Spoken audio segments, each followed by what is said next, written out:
Call me Ishmael." With these three legendary words, Herman Melville invites us not just onto a ship, but into the profound, dark, and utterly obsessive heart of the American literary soul. This is Moby Dick, or The Whale, an epic that is far more than a simple adventure story. It is a dense, violent, and deeply philosophical meditation on man's struggle against nature, God, and the madness that lurks within himself. For 2 centuries, this massive novel has stood as a monument to the ultimate chase. It chronicles the fateful voyage of the whaling ship the Pequod, captained by the magnificent, terrifying, and monomaniacal figure, Captain Ahab. Ahab is not hunting whales for profit. He is hunting Moby Dick, a colossal albino sperm whale who is not just an animal, but an avatar of pure, elusive terror. The white whale is a force of nature that once tore off Ahab's leg and now stands as the final, unforgiving symbol of everything the captain cannot control. We will follow Ishmael, the narrator, a thoughtful outsider who signs on for the voyage to escape the crushing boredom of life ashore. He is our witness, the sole survivor destined to tell the story of the Pequod's transformation from a commercial vessel into a doomed, floating instrument of vengeance. To understand this novel, we must understand the 3 things that define it: the obsession, the all-consuming madness of Ahab; the symbolism, how Moby Dick represents everything from God to fate to the very indifference of the universe; and the price, the cost of allowing personal vengeance to dictate collective destiny. Get ready to plunge into the icy, dangerous waters of Melville's masterpiece, a journey that promises wealth, delivers madness, and ends in the deepest solitude. Our voyage on the Pequod begins now. The voyage begins. Ishmael, Queequeg, and the Pequod. The journey begins not on the sea, but in the chilly, atmospheric, and often foreboding ports of New Bedford and Nantucket. Ishmael, our narrator, is seeking adventure and a kind of spiritual relief from the anxiety of life on land. He is a thoughtful, somewhat aimless intellectual who finds a strange comfort in the dangerous, primal nature of the whaling industry. His famous opening line immediately signals that he is an outsider, a wanderer, a biblical echo of exile. In New Bedford, Ishmael meets his unlikely soulmate, Queequeg. Queequeg is a noble cannibal prince from a South Pacific island who is also a masterful harpooner. Their first encounter, sharing a bed in a crowded inn, is a moment of profound, simple human connection that immediately cuts across racial and cultural divides. Queequeg, covered in intricate tattoos and carrying a shrunken head, is portrayed as being far more humane and decent than many of the civilized Christians Ishmael meets. Their deep, instantaneous friendship sets the moral standard for the entire book. Genuine human brotherhood thrives outside the rigid, judgmental structures of society.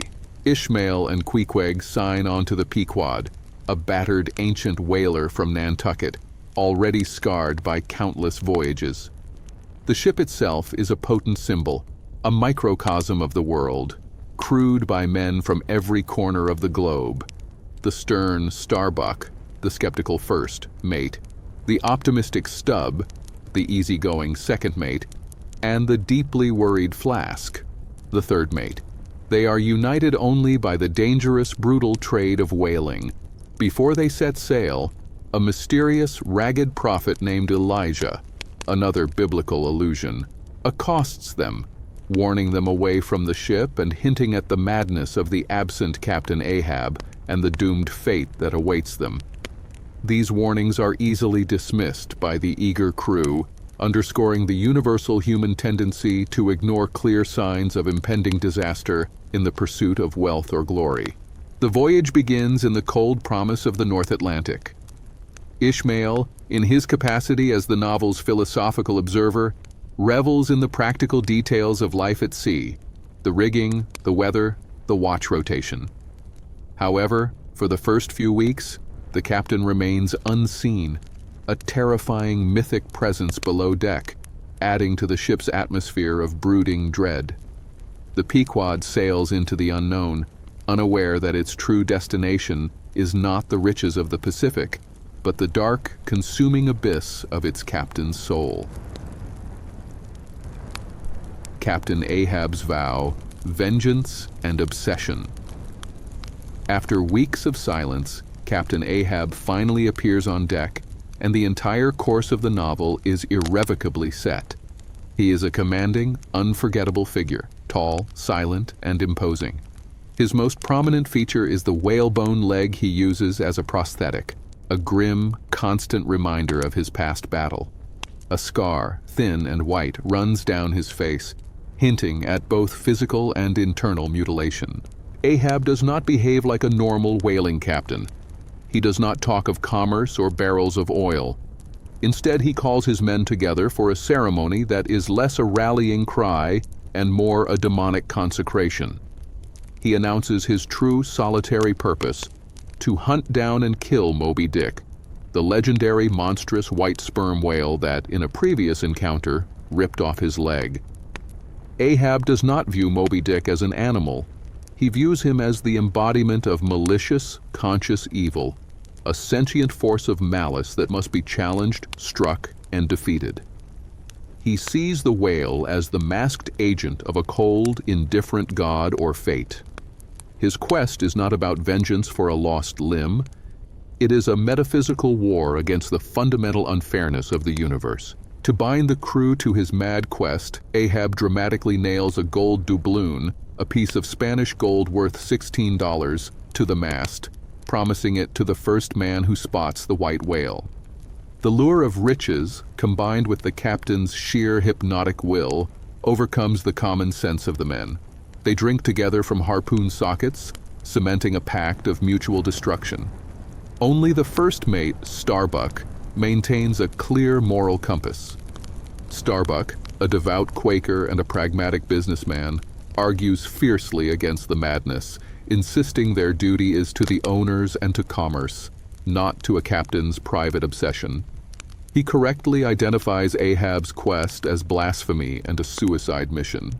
But even Starbuck is paralyzed by his inability to challenge the magnetic, terrifying authority of his captain. Melville further deepens Ahab's mystery by revealing the hidden boat crew. These 5 covert men, led by the savage Parsi, Fadala, were secreted on board by Ahab and represent his utter commitment to his dark, unholy purpose. Fadala, with his supernatural air and prophetic demeanor, serves as Ahab's dark familiar, hinting that the captain's quest may have spiritual consequences far beyond a simple shipwreck. The crew is now divided between the men hunting for oil and the men hunting for death. The Whaling School, Digressions and Symbolism. This section is dedicated to the dense, philosophical core of the novel, the famous, extensive digressions that transform the adventure story into an encyclopedia of whaling and human thought. Ishmael steps back from the action to teach the reader, using the whale as a lens through which to examine art, science, history, and theology. Melville delves into agonizing detail about cetology, the study of whales. We learn about the different species, sperm, right, fin, the anatomy, the size of the brain, the complexity of the skeleton, and the various methods of hunting and processing them. These chapters serve several purposes. They establish the absolute, exhaustive knowledge base of the narrator, lend credibility to the incredible events that follow, and, most importantly, provide endless metaphorical material. The whiteness of Moby Dick is explored in a famous, mesmerizing chapter. Whiteness, Melville argues, is simultaneously the color of purity, light, and divinity, and the color of primal absence, terror, and the unsettling vastness of the unknown. The whale is white because it is an empty canvas onto which Ahab projects his deepest, most unforgiving fears. It symbolizes everything that is terrifying in the universe: the cosmic silence, the indifferent power of nature, and the inability of man to impose meaning on chaos. we are given detailed accounts of the shipboard process, the try works, where blubber is rendered into oil, the danger of being wrapped in the line, the sheer physical brutality of the work. These passages ground the novel in reality, reminding the reader that amidst the high-flown philosophy, men are performing dangerous, necessary labor. Furthermore, Melville uses these sections to explore the profound human connection found in shared danger. When a whale is killed, the crew engages in a strange, almost ritualistic dance of processing the carcass. The collective effort, the hands of men from every race plunging into the visceral reality of the sea giant, is portrayed as an act of terrible, necessary communion. The ship Pequod itself, despite its doom, represents the temporary, fragile ideal of human cooperation in the face of an overwhelmingly powerful and indifferent world. The whale, in all its material reality, serves as the ultimate mirror reflecting the contradictory nature of man. The gathering storm, encounters, and omens. As the Pequod sails deeper into the Pacific, the atmosphere on board becomes increasingly oppressive, dictated by Ahab's singular will. The narrative is punctuated by a series of dramatic encounters with other whaling ships, each serving as a dramatic warning and a philosophical checkpoint on the road to doom. These encounters are highly symbolic. The Goni, or Jeroboam, a ship whose captain is paralyzed by fear and superstition after a crazed prophet on board convinced the crew he was an angel. This foreshadows the contagious, destructive nature of madness. The Jungfrau, or Virgin, a German ship perpetually low on oil, symbolizing the failure of purely material, opportunistic ventures when faced with true challenge. The Samuel Enderby, a British ship whose captain also lost a limb to Moby Dick. However, this captain decided the whale was too great a challenge and chose to live, representing the path of reason and acceptance that Ahab scorned. During one critical encounter, the Pequod crosses paths with the Rachel, a ship whose captain is desperately searching for his small boat that went missing after encountering Moby Dick. Ahab, consumed by his own mission, refuses to help in the search, solidifying his moral dissent and condemning the crew's fate. This act proves that Ahab's obsession has extinguished any remaining spark of human compassion. The sea itself begins to echo the captain's internal storm. Prophecies and bad omens become frequent. A massive storm rages, destroying the mast. The compass spins wildly, symbolizing the loss of moral direction. And the spectral figure of Fedallah issues increasingly dire warnings about Ahab's impending death, foretelling that the captain will not die until he sees two hearses, one not made by human hands and one not made on land. The crew, seeing these repeated omens, grows increasingly fearful. The common sailors yearn for the safety of port, but their desire for the gold doubloon and their obedience to the captain's terrifying charisma keep them bound to the ship. Starbuck, seeing the full horror of the situation, contemplates killing the captain in his sleep to save the ship, but ultimately rejects the act, choosing to live with the moral burden of allowing fate to run its course rather than committing murder. The Pequod has passed the point of no return. The destination is no longer a port, but a reckoning. The final chase, the fate of the Pequod and Ishmael's lesson. The climax of the novel is the three-day chase for Moby Dick, an unparalleled epic confrontation that merges high-stakes action with devastating philosophical resolution. Day 1. Moby Dick is sighted. Ahab pursues him furiously, but the whale proves preternaturally intelligent, destroying Ahab's boat and snapping his harpoon. Ahab is saved, but the sheer power of the whale is clear. The captain's fury only intensifies. Day 2. The pursuit resumes. Moby Dick is even more cunning, smashing 3 more boats. Fedallah, Ahab's Parsi guide, is lost and seemingly killed after being tangled in the harpoon lines. This fulfills the first of Fedallah's prophecies. Ahab has seen his first hearse, not made by human hands, the white whale itself, with Fedallah lashed to its body by the ropes. Day 3. Despite desperate pleas from Starbuck to turn back, Ahab orders the final chase. The captain, in a moment of terrible clarity, sees the whale and realizes the prophecy is about to be fulfilled. He notices Fedallah's body lashed to the whale's back, fulfilling the second prophecy. Fedallah's body is suspended, a hearse not made on land. The final confrontation is a maelstrom of destruction. Ahab manages to thrust his harpoon into the whale, but the line instantly snags. As the great whale dives, the line snaps around Ahab's neck, yanking him out of the boat and instantly drowning him. A final, violent, and utterly personal defeat. The very instrument of his vengeance becomes the instrument of his death. Moby Dick then turns its attention to the Pequod itself. The massive white bulk breaches the water and violently smashes the ship, sinking it in minutes.